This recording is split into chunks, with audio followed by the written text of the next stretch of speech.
শুনে রেখে দিন বাবা, জেনে রেখে দেন হে মুসলমান, একটুখানি লক্ষ্য করুন। আল্লাহর নবী হিজরত করলেন মদিনা শরীফে 622 খ্রিস্টাব্দে। এই 622 খ্রিস্টাব্দে নবী আমার হিজরত করলেন। সেই বছর থেকে হিজরি সন গণনা করা হয়। আল্লাহর নবীর হিজরতের তৃতীয় বছরে আমার আল্লাহ মা ফাতেমার কোলে একটা সন্তান দান করলেন। সেই সন্তানটার নাম আল্লাহর নবী রেখে দিলেন, নামটা হযরতে ইমাম হাসান। হে তরুণ যুবকেরা, হে আমার বন্ধুরা, শুনে রেখে দিন বাবা, পরের বছর চতুর্থ হিজরি আমার আল্লাহ তাআলা আম্মা জান ফাতেমাতুজ জোহরা রাদিয়াল্লাহু তাআলা আনহা কোলেতে আরেকটি সন্তান দান করলেন। এই সন্তানটার নাম আমার আপনার নবী আখিরি জামানার পয়গম্বর নাম রাখলেন ইমাম হুসাইন। এ তরুণ যুবকেরা, হে আমার বন্ধুরা, শুনে রেখে দিন বাবা, আল্লাহর নবীর কাছে মদিনা শরীফে ইমাম হাসান হুজুর, ইমাম হুসাইন হুজুর ছোট্ট থেকে রাসূলের কাছে লালন পালন হতে থাকে। আল্লাহর নবী তাদের বড় ভালোবাসেন, নাতিরাও রাসূলে পাককে বড় ভালোবাসেন। এত মহাব্বত, এত ভালোবাসা আর দেখা যায় না। হে তরুণ যুবকেরা, হে আমার বন্ধুরা, আল্লাহর নবী বাচ্চাদেরকে সন্তুষ্ট করতেন, সর্বদা পেরেশান থাকেন। আল্লাহর নবী যখন নামাজে যান, সিজদায় যখন যান, আল্লাহর নবীর পিঠের উপর ইমাম হাসান ইমাম হুসাইন উঠে পড়েন। নবী আমার সিজদা থেকে এত আস্তে আস্তে ওঠেন যাতে আমার কলিজার টুকরা নাতিরা জমিনে না পড়ে যায়। হে তরুণ যুবকেরা, হে আমার বন্ধুরা, শুনে রেখে দিন বাবা, জেনে রেখে দেন হে মুসলমান, একদিনকার ঘটনা। আল্লাহর নবী ওয়াজ করছেন বাবা। যখন নবী আমার ওয়াজ করতেন, তখন ইমাম হাসান ইমাম হুসাইন রাসূলের কলিজার টুকরা নাতিরা রাসূলে পাকের সামনে আসতেন, রাসূলের কোলের উপর বসে পড়তেন, রাসূলের কাছে বসে বসে তারা ফায়েজ হাসিল করতেন। হে তরুণ যুবকেরা, আল্লাহর নবীর ওয়াজ করতে অসুবিধা যদি হয়, এই জন্য সাহাবায়ে কেরামেরা চেষ্টা করতেন বাচ্চারা যাতে রাসূলের কাছে তারা নাচতে পারে, একটু যাতে দূরে দূরে থাকে। রাসূল যখন ওয়াজ করবেন তখন যেন বাচ্চারা নাচতে পারে। হে যুবকেরা শুনুন, হে তরুণেরা শুনে রেখে দেন, আল্লাহর নবী নাতিদের কি মহব্বত করেন, নাতিদের কি প্যার করেন। আল্লাহর নবী এমন সময় ওয়াজ করছেন বাবা, সাহাবায়ে কেরামেরা কয়েকজন লক্ষ্য রাখছেন নাতিরা যেন রাসূলের কাছে না চলে আসেন, তাহলে রাসূলের ওয়াজ করতে ব্যাঘাত হবে, ওয়াজ বন্ধ হয়ে যাবে। হে তরুণ যুবকেরা, এমন সময় আল্লাহর নবী ওয়াজ করছেন, আর ওদিকে হযরত ইমাম হুসাইন রাদিয়াল্লাহু তাআলা আনহু রাসূলের কলিজার টুকরা নাতি দয়ার নবীর কাছে আসছেন। আল্লাহর নবীর কাছে যখন আসবেন ছোট্ট ইমাম হুসাইন, তখন সাহাবী বাধা দিচ্ছেন, ভাই হুসাইন যাবেন না, যাবেন না, আপনার নানা জান ওয়াজ করছেন, গভীর মনোযোগ দিয়ে সাহাবায়ে কেরামেরা ওয়াজ শুনছেন, আপনি যদি নানা জানের কাছে চলে যান তাহলে আপনার নানা জানের ওয়াজ করা বন্ধ হয়ে যাবে, সাহাবায়ে কেরামদের ওয়াজ শোনা বন্ধ হয়ে যাবে, আপনি যাবেন না, যাবেন না। সেই সময় ছোট্ট বয়স হযরত ইমাম হুসাইন রাদিয়াল্লাহু তাআলা আনহু বলেন, ও আমার নানা জানের মুরিদেরা, ও আমার নানা জানের ফলোয়ার্সরা, ও আমার নানা জানের সাহাবায়ে কেরামেরা, শুনে রেখে দেন, জেনে রেখে দেন, আপনারা আমার নানা জানকে নিয়ে ব্যস্ত থাকেন, আমাকে আমার নানা জানের কাছে আসতে দেন না। শোনেন শোনেন শোনেন, আমার নানা জানের থেকে আমার সম্মান অনেক বেশি, আমি আমার নানা জানের থেকে আমি অনেক বড়। আপনারা আমাকে আমার নানা জানের কাছে আসতে দেন না, নানা জানকে নিয়ে ব্যস্ত থাকেন, আর আমাকে নানা জানের কাছে যেতে দিচ্ছেন না। আপনারা জানেন না আমার নানা জানের থেকে আমি কিন্তু বড়, আমার অনেক বেশি মর্যাদা। বলুন সুবহানাল্লাহ। এমন সময় সাহাবারা শুনতে পেয়ে গেছে ইমাম হুসাইন রাদিয়াল্লাহু তাআলা আনহুর এই কথা শুনে হযরত আলী মুর্তজা কারামাল্লাহু ওয়াজহু গিয়ে রাগান্বিত হয়েছেন। এত বড় কথা, তোমার নানাজান রাসূলে পাক আখেরি জামানার পয়গম্বর, আর তার সম্পর্কে এত বড় কথা একটা টুক করে দিয়েছেন মেরে, বুঝতে পারছেন? আর যত মেরেছে তত আরো চিৎকার, আরো হইচই, আরো চেঁচামেচি, বুঝতে পারছেন? তা আল্লাহর নবী ওয়াজ বন্ধ করে দিয়েছে। কি হলো, কি হলো? ইমাম হুসাইন, আমার হুসাইন কেন কাঁদছে? এই নিয়ে এসো, নিয়ে এসো, তাকে নিয়ে এসো। সেই আল্লাহর নবী ওয়াজ বন্ধ করে দিলেন। দিয়ে ইমাম হুসাইনের সামনে নিয়ে আসা হলো। ইমাম হুসাইন কাঁদছেন। এই কান্না দেখে হযরতে আলী রাদিয়াল্লাহু তাআলা আনহুকে রাসূলে পাক বললেন, কেন মারলে, কেন বকলে? আমার হুসাইনকে আমার কাছে কেন আসতে দাও না, কেন আসতে দাও না, কেন এরকম করো? আল্লাহর নবী বকাবকি করলেন।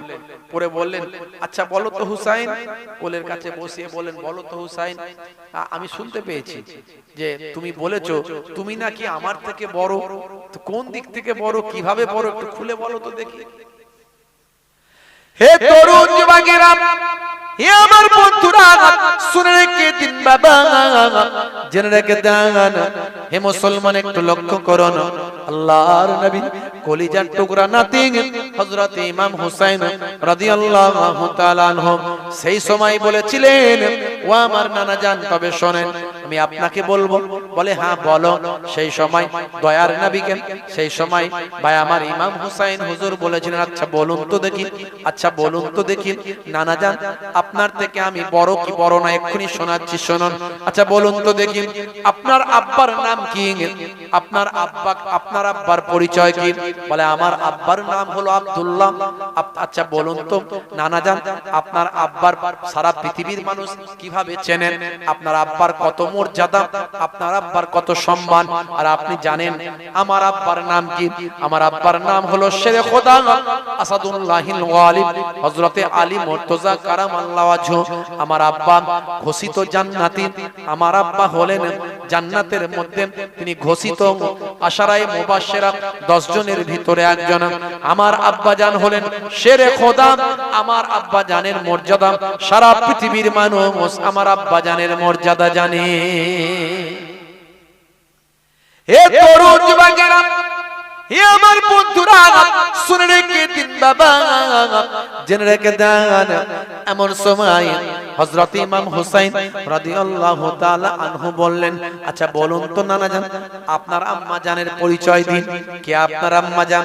আপনার আম্মা জানকে সারা পৃথিবীর মানুষ কতটা জানে, আপনার আম্মা জানের মর্যাদা কত, একটু আপনি খুলে বলুন।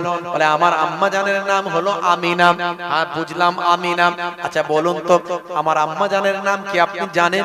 শোনেন তবে, আমার আম্মা জানের নাম হলো খাতুনে জান্নাত, জান্নাতের মহিলাদের সরদারিনী। আমার আম্মা জান হলেন রাসূলের কলিজার টুকরা কন্যা। আমার আম্মা জান হলেন আম্মা জান ফাতেমা। আমার আম্মা জানের নাম সম্মান, আমার আম্মা জানের ইজ্জত সারা পৃথিবীর মানুষ জানে। আচ্ছা বলেন তো নানা জান, আপনার নানা জানের নাম কি? আপনার নানা জানের পরিচয় কি? আপনার নানা জানকে কে চেনে? আপনি কি জানেন আমার নানা জানের নাম কি? আমার নানা জানকে, আমার নানা জানের পরিচয় কি?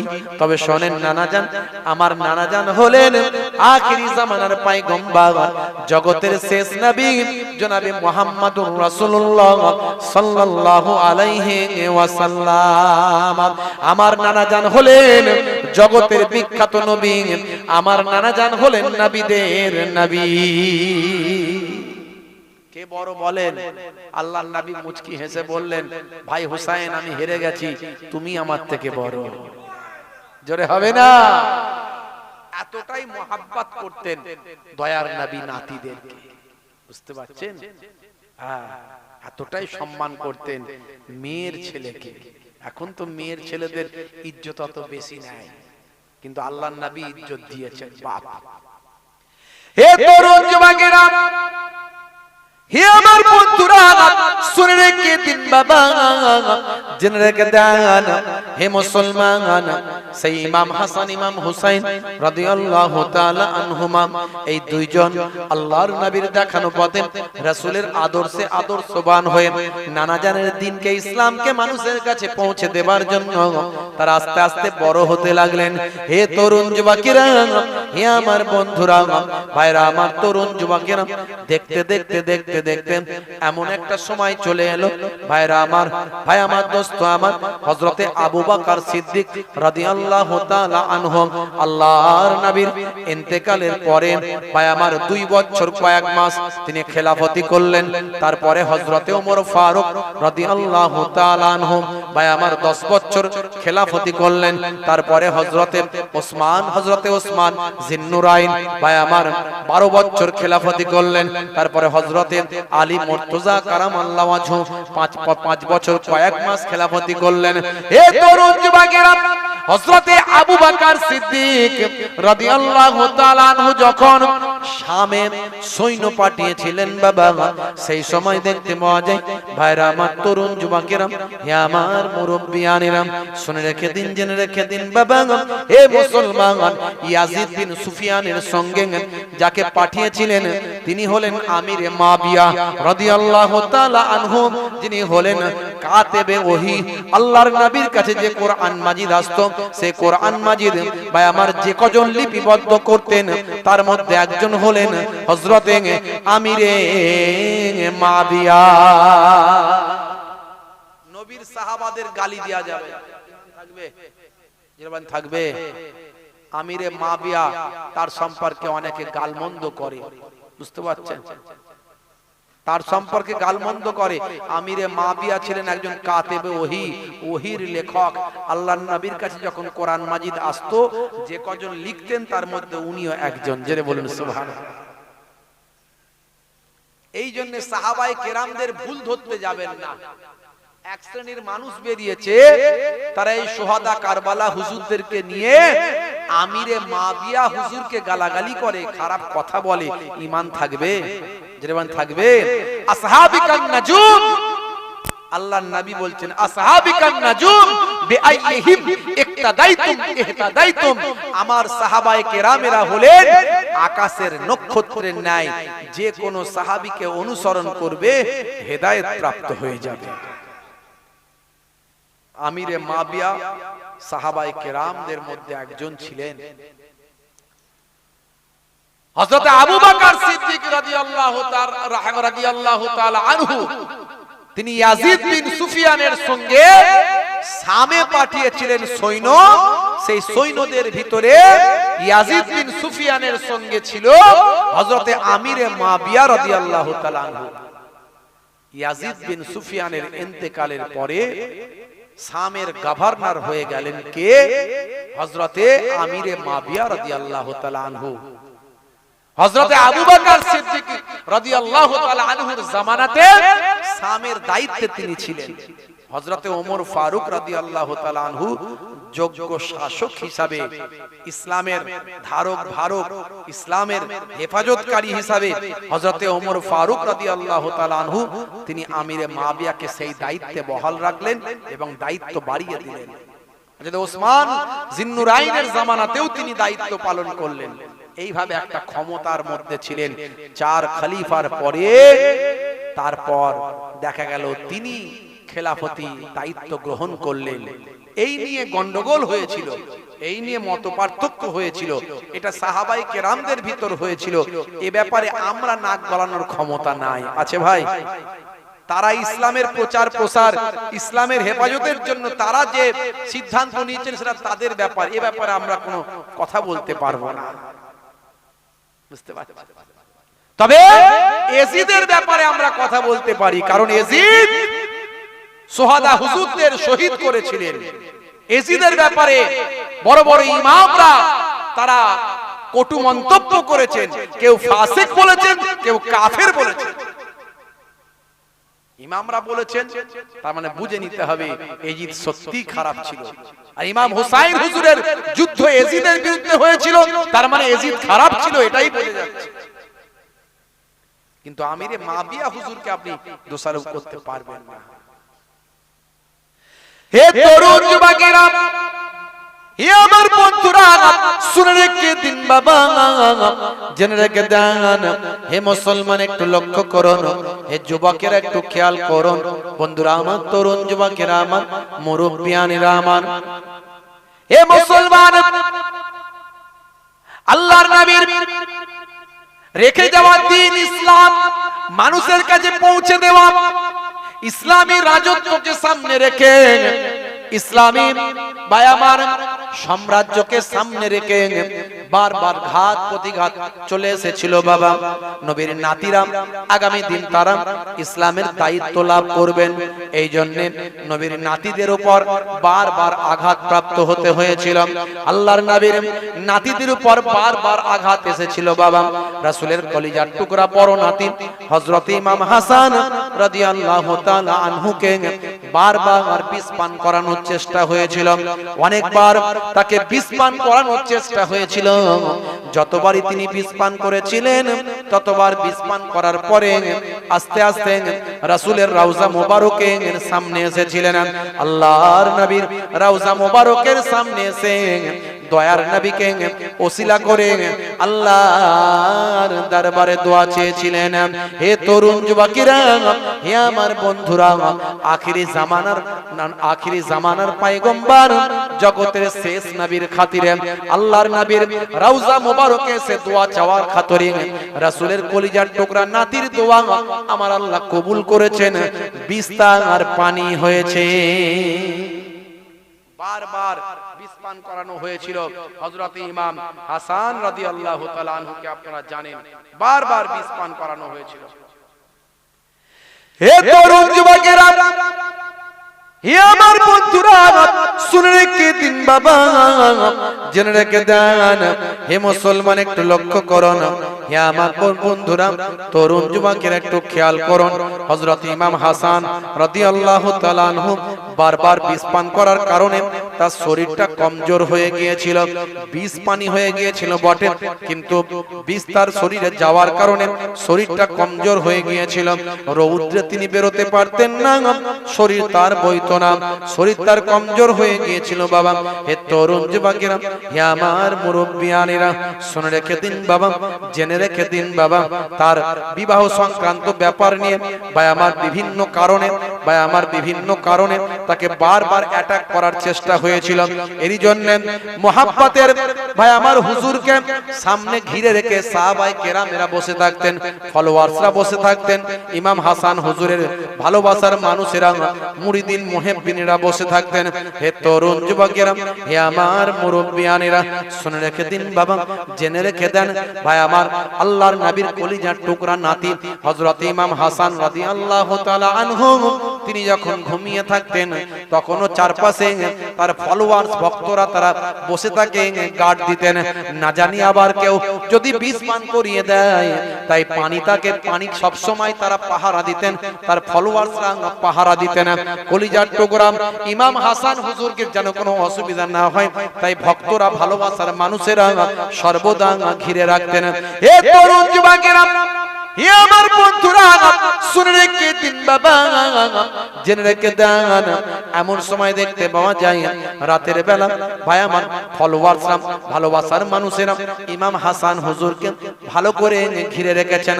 আল্লাহর নবীর কলিজার টুকরা নাতি নামাজ রাসূল একটুখানি বিশ্রাম নিচ্ছেন, চোখটা লেগে গেছে, একটু আর হয়েছেন, চোখটা লেগে গেছে বাবা।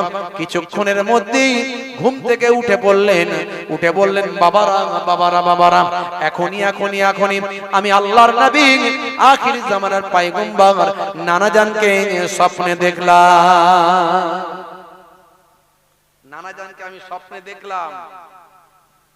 হে তরুণ যুবকেরা, হে আমার বন্ধুরা, শুনে রেখে দিন বাবা, জেনে রেখে দেন, সেই সময় আল্লাহর নবী আল্লাহর রাসূলকে আল্লাহর রাসূলের কথা বলতে শুরু করলেন।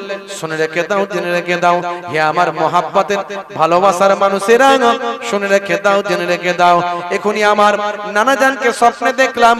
নানা জান আমাকে ডাক দিয়ে বলছেন, ভাই হাসান, আর কতদিন দুনিয়ার জমিনে থাকবে? আর দুনিয়ার জমিনে থাকতে হবে না। এসো এসো এসো নানা নাতি একসঙ্গে আল্লাহর জান্নাতে বসবাস করি।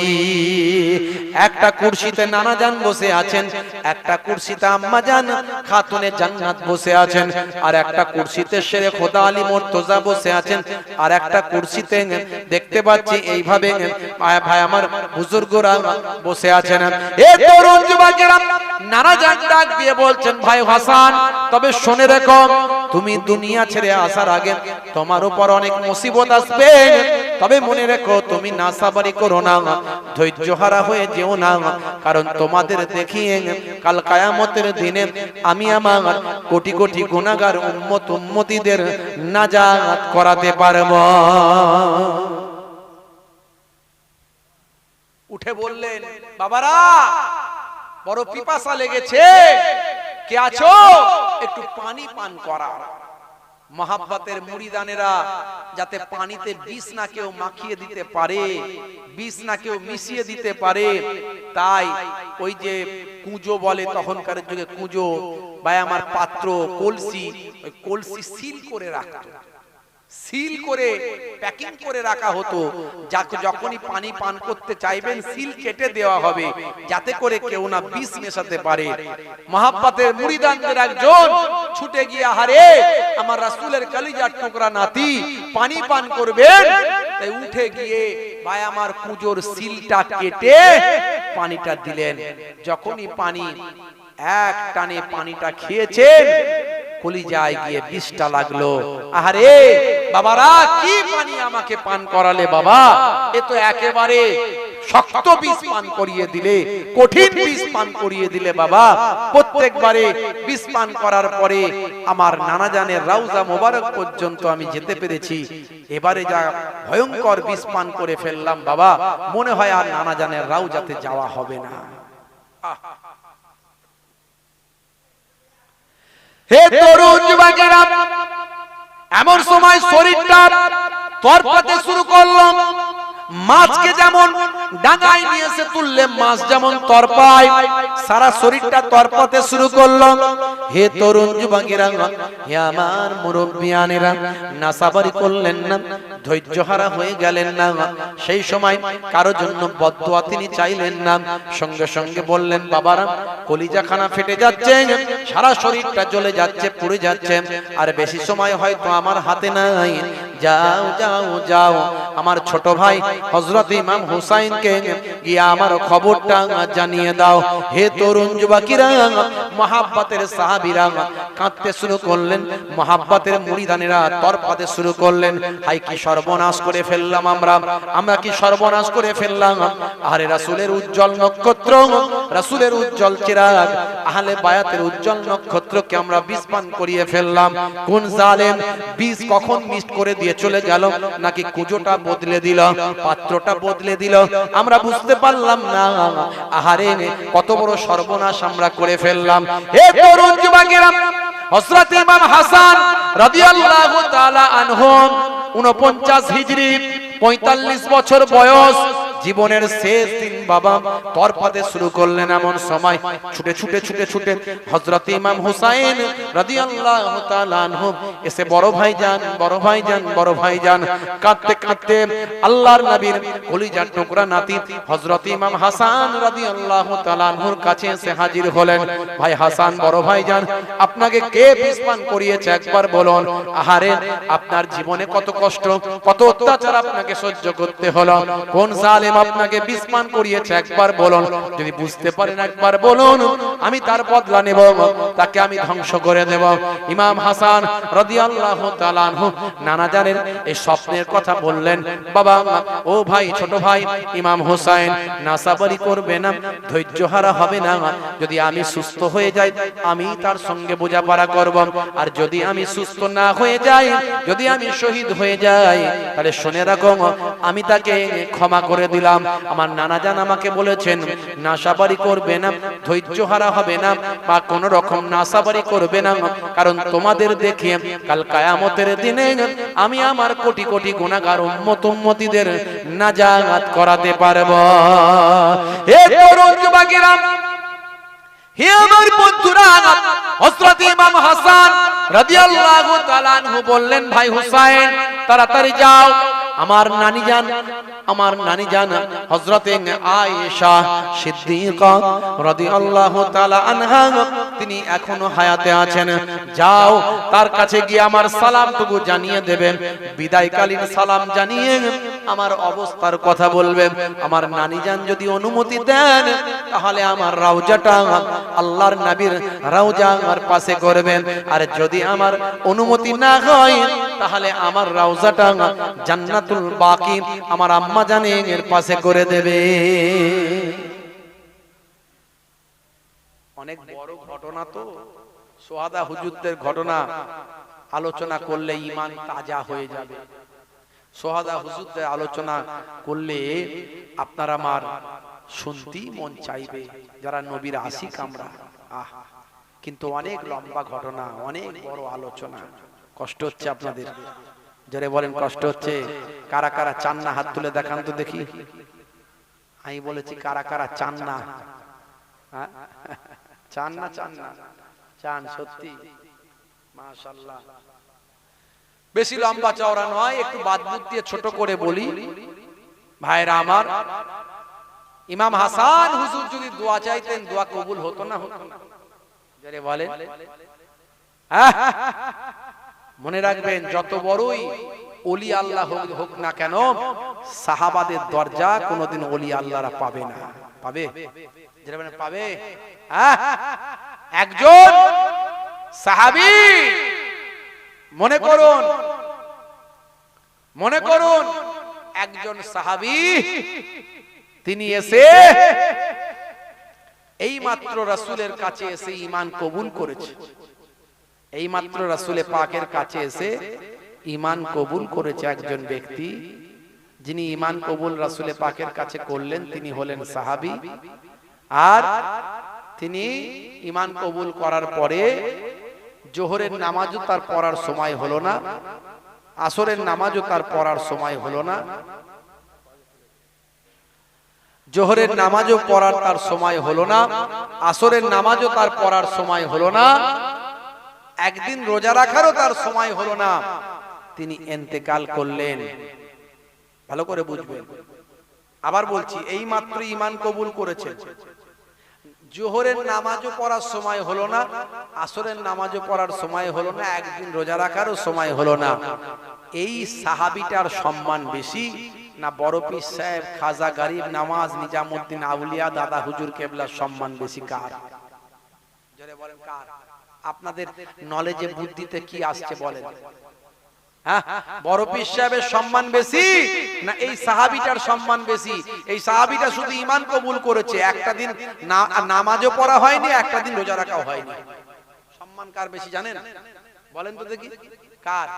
ওই সাহাবীটারই সম্মান বেশি, কারণ সে রাসূলের পাককে দেখতে পেয়েছে।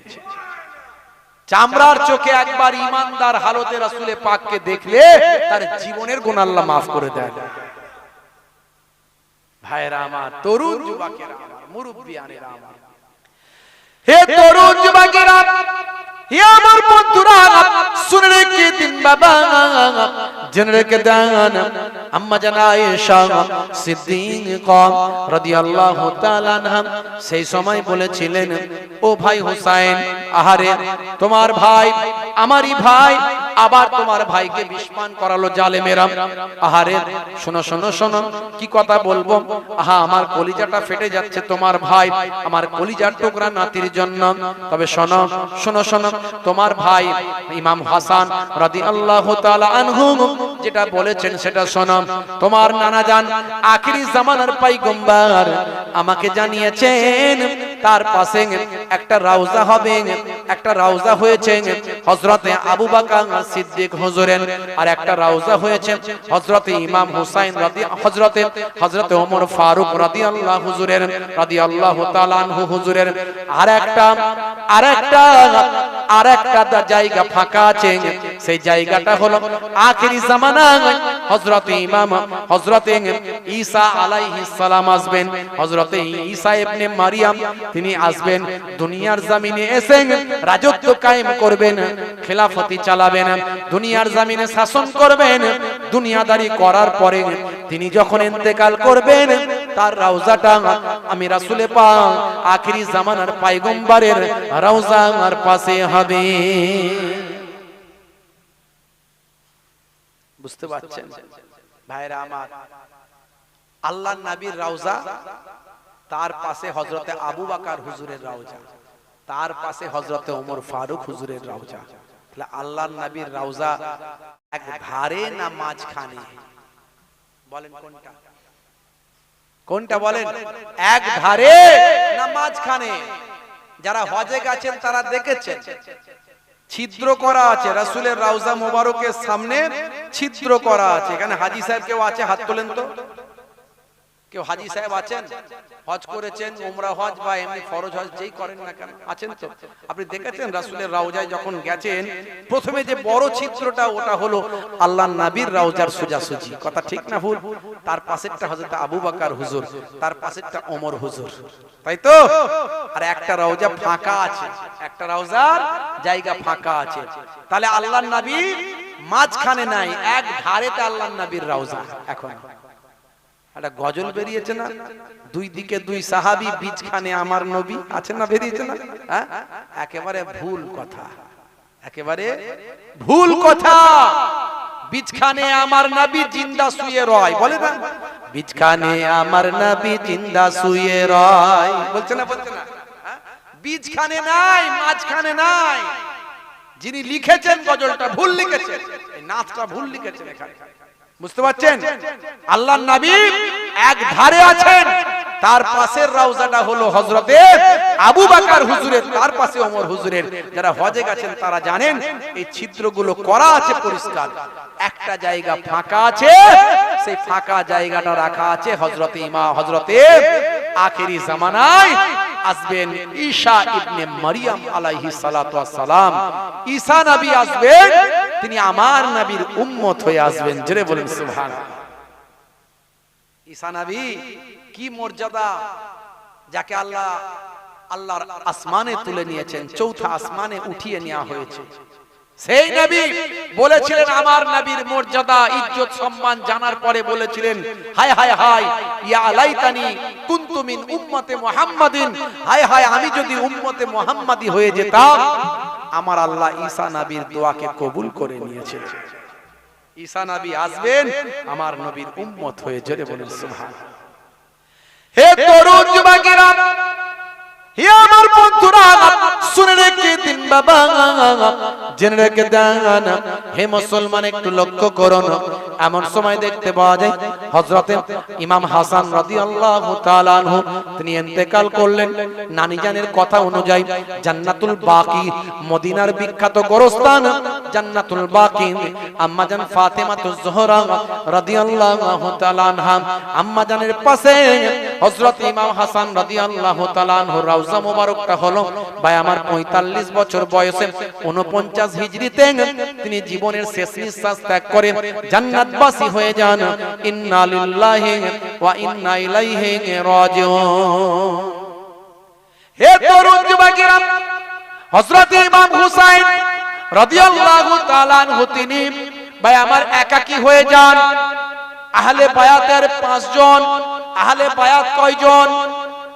জোরে বলেন, 5 জন, যাকে পাক পাঞ্জাতন বলা হয়। এই পাক পাঞ্জাতন হলেন কয়জন? পাঞ্জা মানে 5, আহলে বায়াত হলেন 5 জন। কে কে? আল্লাহর নবী, আল্লাহর রাসূল।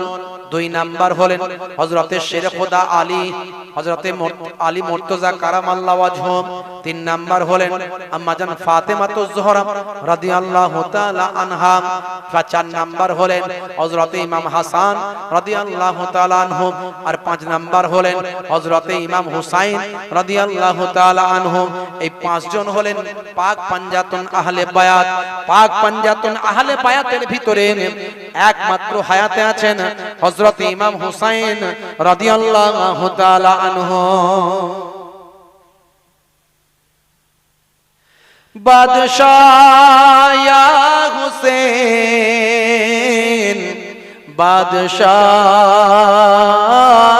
या हुसैन अस्सलाम या हुसैन अस्सलाम या हुसैन अस्सलाम या हुसैन अस्सलाम या हुसैन। बोलুন না সুবহানাল্লাহ, জোরে হবে না। जिसको धोखे से कूफे बुलाया गया, जिसको बैठे बिठा के सताया गया, जिसको धोखे से कूफे बुलाया गया, जिसको बैठे बिठा के सताया गया, जिसका भाई को ज़हर पिलाया गया, जिसका बच्चों को प्यासे रुलाया गया, उस हुसैन इब्ने गैर दर पे लाखों सलाम, उस हुसैन इब्ने गैर दर पे लाखों सलाम। मेरे हुसैन तुझे सलाम, मेरे हुसैन तुझे सलाम। अस्सलाम या हुसैन अस्सलाम या हुसैन अस्सलाम या हुसैन अस्सलाम या हुसैन। अल्लाहुम्मा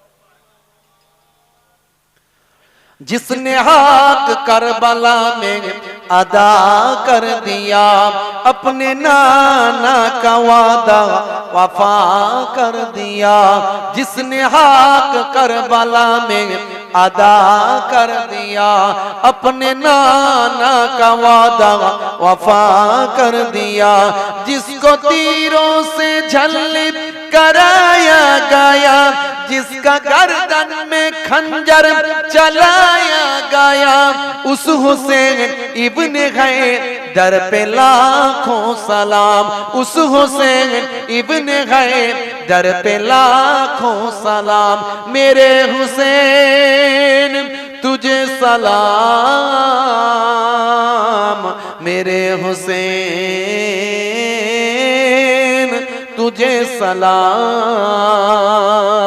अस्सलाम या हुसैन अस्सलाम या हुसैन अस्सलाम या हुसैन अस्सलाम या हुसैन। अल्लाहुम्मा सल्ली अला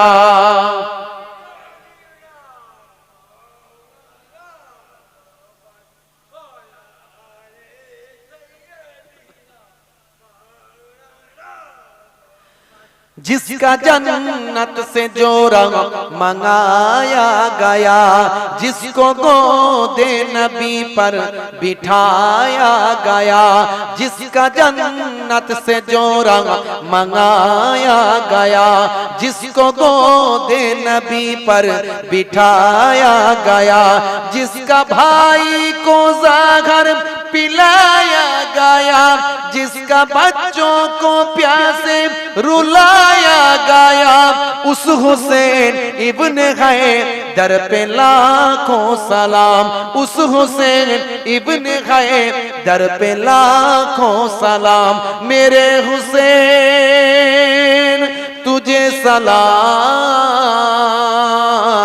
मेरे हुसैन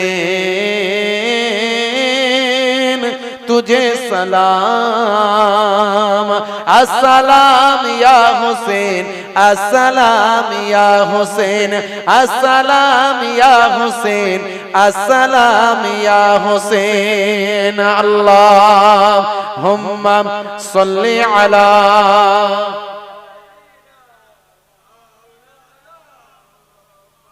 व अला आलिहि।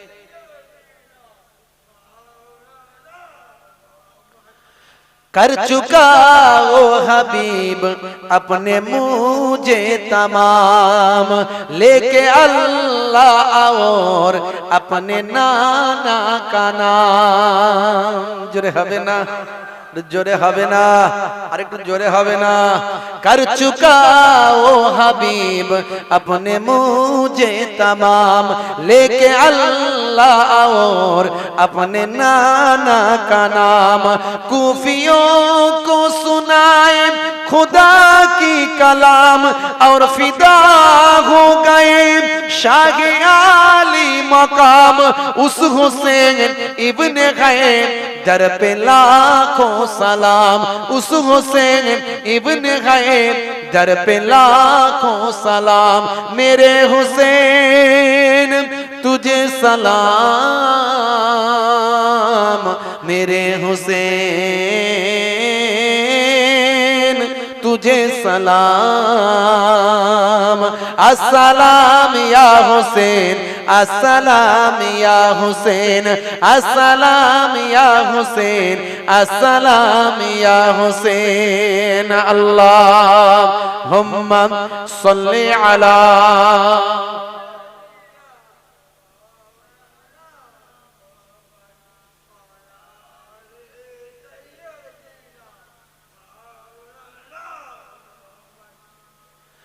हे तरुण যুবকেরা হে আমার বন্ধুরা হে আমার মুরব্বিয়ানেরা খুবই সংক্ষেপ করে আপনাদের মাঝখানে বলি লম্বা চওড়া নয় বাবা হযরত ইমাম হুসাইন রাদিয়াল্লাহু তাআলা আনহু তিনি একা হয়ে গেলেন বন্ধুরা আমার তরুণ যুবকেরা আমার মুরব্বিয়ানেরা আমার হযরত ইমাম হুসাইন রাদিয়াল্লাহু তাআলা আনহু তার একাকী জীবন ভালো লাগে না মনটা বড় উদাস থাকে বাবা এমন সময় দেখতে পাওয়া যায় ওদিকে ভাই আমার আমিরে মুয়াবিয়া তিনি কিন্তু জীবনের শেষের দিকে পৌঁছে গেলেন হে তরুণ যুবক হে আমার বন্ধুরা জীবনের শেষ সময়ে পৌঁছে গিয়ে সেই সময় তিনি ঠিক করলেন অনেক চিন্তা ভাবনা করে যে আমার সন্তান ইয়াজিদ সেই খলিফা হয়ে ভালো করে দেশ চালাতে পারবে হে তরুণ যুবকেরা ইয়াজিদের অন্যায় কাজগুলো তিনি বুঝতে পারেননি তখন ধরতে পারেননি ইয়াজিদ কিন্তু একজন বড্ড বদমাইশ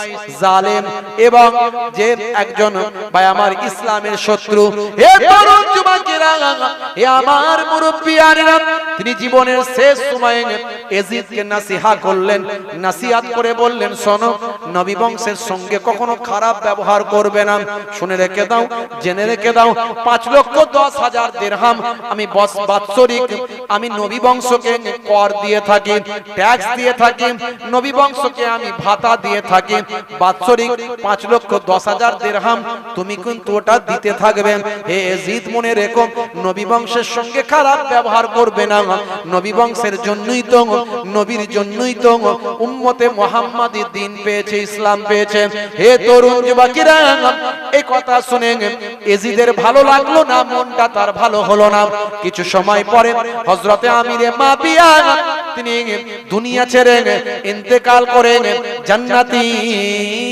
হয়ে যান ইয়াজিদ রাজ ক্ষমতা পেয়ে গেল ইয়াজিদ রাজ ক্ষমতা পাওয়ার পরে চারিদিকে হুলিয়া জারি করে দিল যে যা আছে সব যেন আমার বায়াত গ্রহণ করেন তাড়াতাড়ি ইয়াজিদ চিন্তা করল একমাত্র আমার সঙ্গে লড়াই করার ক্ষমতা রাখে হযরত ইমাম হুসাইন একমাত্র খেলাফতি পাওয়ার অধিকার রাখে ইমাম হুসাইন এবং যোগ্যতা দক্ষতার দিক হযরত ইমাম হুসাইন রাদিয়াল্লাহু তাআলা আনহু সেই সময় বলেছিলেন ওয়ালিদ আমার ইয়াজিদের কাছে বায়াত হতে কোনো আপত্তি ছিল না ইয়াজিদকে নেতা বলতে খলিফা বলতে আমার কোনো আপত্তি ছিল না কিন্তু ইয়াজিদ হলো ফাসিক ইয়াজিদ হলো ইসলামের শত্রু ইয়াজিদ হলো পাপাচারী ইয়াজিদ হলো অন্যায়কারী ইয়াজিদ হলো জালেম ইয়াজিদের মধ্যে কোনো ইসলামের দ্বীনের কোনো কোয়ালিটি তার মধ্যে নাই তার হাতে যদি আমি বায়াত হই তাহলে আমার নানা জানের রক্ত ঝরানো ইসলাম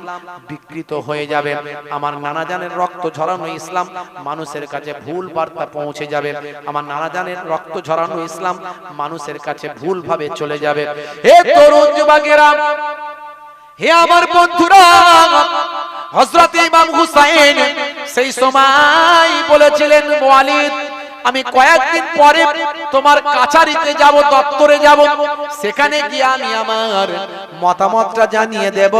হে তরুণ যুবকেরা শুনে রেখে দেন, জেনে রেখে দেন। এমন সময় দেখতে পাওয়া যায় ভাইরা আমার হযরতে আব্দুল্লাহ ইবনে জুবাইরের সঙ্গে পরামর্শ করলেন, আব্দুল্লাহ ইবনে ওমরের সঙ্গে পরামর্শ করলেন, বড় বড় যোগ্য সাহাবায়ে কেরামদের সঙ্গে পরামর্শ করলেন, হুজুরদের সঙ্গে সব আলোচনা করলেন। হে তরুণ যুবকেরা, হে আমার মুরব্বিয়ানেরা, তারা সকলেই একই বাক্যে ইমাম হুসাইন হুজুরের কথার উপর সম্মতি হলেন। ইমাম হুসাইন রাদিয়াল্লাহু তাআলা আনহু কাছারিতে গিয়ে নিজের মতামত জানানোর জন্য তৈরি হলেন। সঙ্গে তিনি 40 জন বীর মুজাহিদ, বীর যোদ্ধা, ভালোবাসা আর নবী আশিক ইমাম হুসাইনের আশিকদের ঠিক করলেন। বাবারা আমি কাছারিতে যাব, সেখানে এজিদের লোকজন আছে, যদি আমার সঙ্গে কোনো রকম ঝামেলা করে তোমরা কি আমার জন্য প্রস্তুত আছো? সেই সময় বীর যোদ্ধা, বীর সৈনিক ইমাম হুসাইনের আশিক তারা বলল, হুজুর আপনার জন্য, নবী খানদানের জন্য, নবীর নাতিদের জন্য জীবনটা উৎসর্গ করা আমরা আল্লাহর দরবারে শ্রেষ্ঠ মনে করি। হে তরুণ যুবকেরা, হে আমার বন্ধুরা, 40 জন বীর মুজাহিদ আশিকে হুসাইন, আশিকে রাসূলদের সঙ্গে নিলেন। 40টা তরবারি তারা নিল, উলঙ্গ তরবারি হাতে নিল তারা। তাদেরকে হুজুর বললেন, শোনো, আমি একাই কাছারিতে প্রবেশ করব, তোমরা গোপনে থাকবে। যদি কোনো রকম ঝামেলা অশান্তি না হয় কোনো ব্যাপার না, আর যদি কোনো ঝামেলা অশান্তি হয় আমি আওয়াজ দিলেই তোমরা ঝাঁপিয়ে পড়বে। তবে মনে রাখবে, যতক্ষণ না আমি তলোয়ার চালাতে বলি ততক্ষণ তলোয়ার চালাবে না। এই মনে করে কাছারিতে 40 জন বীর মুজাহিদ সঙ্গীদের নিয়ে ইমাম হুসাইন চলে গেলেন। ওয়ালিদের সামনে গিয়ে দেখেন জালেম মারওয়ান সেখানে বসে আছেন। ভাই আমার ইয়েজিদের মন্ত্রী জালেম মারওয়ান সেখানে কাছারিতে বসে আছেন। হে তরুণ যুবকেরা, ওয়ালিদের কাছে গিয়ে ইমাম হুসাইন রাদিয়াল্লাহু তাআলা আনহু সেই সময় জানিয়ে দিলেন, এজিদের কাছে বায়াত হওয়া আমার কোনো প্রশ্ন নাই, এজিদের কাছে বায়াত আমি হতাম, কোনো আপত্তি ছিল না, কিন্তু এজিদের মধ্যে ইসলাম নাই, দিন নাই, নানা জানের রেখে যাওয়া আদর্শ নাই, ইসলামের সঠিক নির্দেশনা তার কাছে নাই। সে একজন ফাসিক, জালেম, সে একজন অবিচারী, অন্যায়কারী, অপরাধী, তার মধ্যে অশ্লীলতা আছে, তার মধ্যে অন্যায় আছে। তার কাছে আমি হুসাইন যদি বায়াত হয়ে যাই তাহলে নানা জানের দিন ইসলামটা ক্ষতিগ্রস্ত হয়ে যাবে। নানা জানের দিন ইসলামকে জিন্দা করার জন্য আমার মতো হুসাইনের জীবন কুরবান হয়ে যায়। তাহলে ইসলামের জন্য, দিনকে রক্ষা করার জন্য ইমাম হুসাইন এজিদের বশ্যতা স্বীকার করলেন না। এজিদের বশ্যতা যদি স্বীকার করে নিতেন তাহলে কি শহীদ হতে হতো? হতে হতো। সেই ইসলাম, সেই দিন, আজকে আমরা সেই ইসলাম কি মেনে চলছি? আল্লাহর নবীর দিয়ে যাওয়া সেই ইসলাম কি আমাদের মধ্যে আছে? রাসূলের সুন্নত, আল্লাহর নির্দেশ, নামাজ, রোজা, নবীর সুন্নত, হারাম হালাল, পাক না পাক, জায়েজ না জায়েজ, এগুলো কি আমরা মেনে চলছি? একটু বুকে হাত দিয়ে চিন্তা করুন যে ইসলামকে রক্ষা করার জন্য ইমাম হুসাইন এজিদের বশ্যতা স্বীকার করলেন। হে তরুণ যুবকেরা, এমন সময় মারওয়ান বলল, গার্দান দুখানা করে দেওয়া হবে।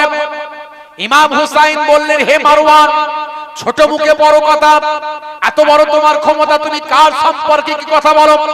রাসূলের কলিজার টুকরা নাতি আমি আহলে বায়াতের খানদান, এই হুসাইনের বিরুদ্ধে কথা বলতে গেলে মাথা নিচু করে বলো, তোমার এত বড় ক্ষমতা, তুমি হুসাইনের মুন্ডু নাকি দুখানা করতে চাও? শুনে রাখো মারওয়ান, হুসাইনের মুন্ডু দুখানা করার আগে তোমার মতো মারওয়ানের শত শত মারওয়ানের মুন্ডু জমিনে গড়াগড়ি করবে। হুসাইনের মুন্ডু কাটার আগে তোমার মতো মারওয়ানের কত কত শত শত মুন্ড জমিনে গড়াগড়ি করবে। তখন মারওয়ান বন্দি করতে উদ্যত হয়। ইমাম হুসাইন তখন আওয়াজ দিলেন, হে আমার ভালোবাসার মানুষেরা, কারা আছো ছুটে এসো। বলার সঙ্গে সঙ্গে 40 জন আশিকে রাসূল, 40 জন আশিকে হুসাইন উলঙ্গ তরবারি নিয়ে কাছারির ভিতরে প্রবেশ করল। ইমাম হুসাইন হুজুরকে ঘিরে ফেলল। 40 জন মহা সম্মানের সঙ্গে ইমাম হুসাইন হুজুরকে কাছারি থেকে বাইরে বের করলেন। বন্ধুরা আমার, ইমাম হুসাইন হুজুরের বিরুদ্ধে হুলিয়া জারি করা হলো। মদিনার গভর্নর ইমাম হুসাইনকে ভালোবেসে কথা বলছে, গভর্নর পাল্টে দেওয়া হলো। ইমাম হুসাইন ভাই আমার চারিদিকে দেখলেন এজিদের সৈন্য ভর্তি। এমন সময় ইমাম হুসাইন গোপনে সঙ্গী সাথী আহাল পরিবার বর্গকে নিয়ে মক্কা শরীফ চলে গেলেন।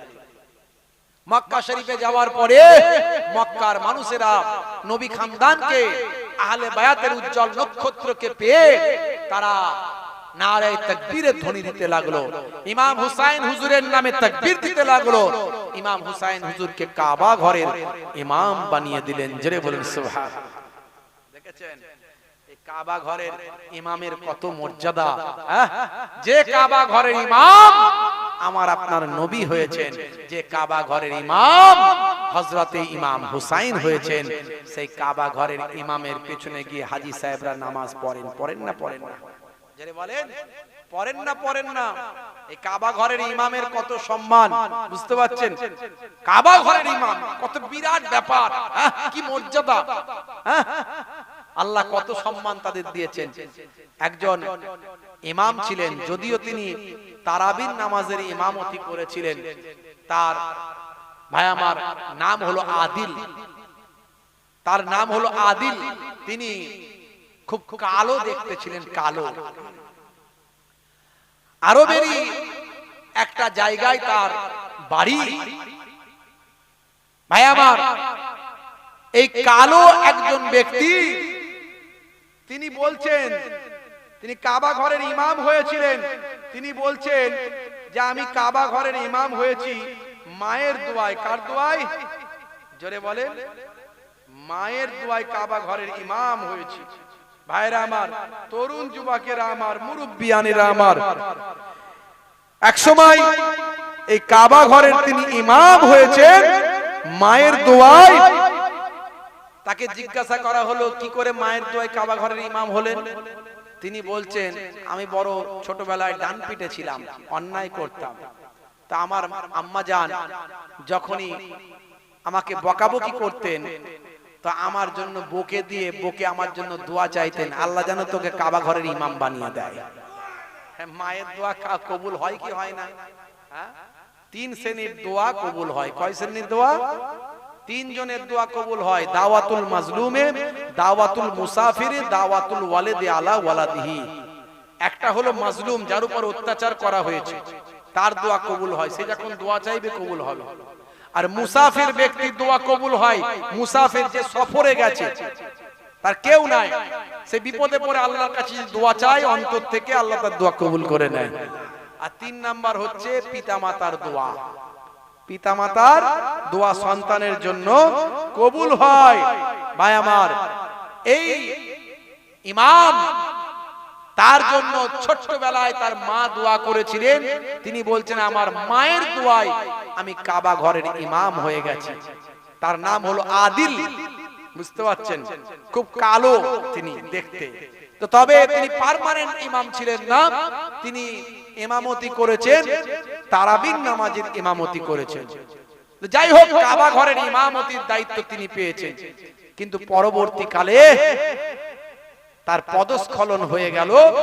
পরবর্তীকালে তিনি বিভিন্ন রকম ফতোয়া দেওয়া শুরু করলেন। পরবর্তীকালে এমনকি তিনি সিনেমার নায়ক হয়ে গেলেন। বুঝতে পারছেন?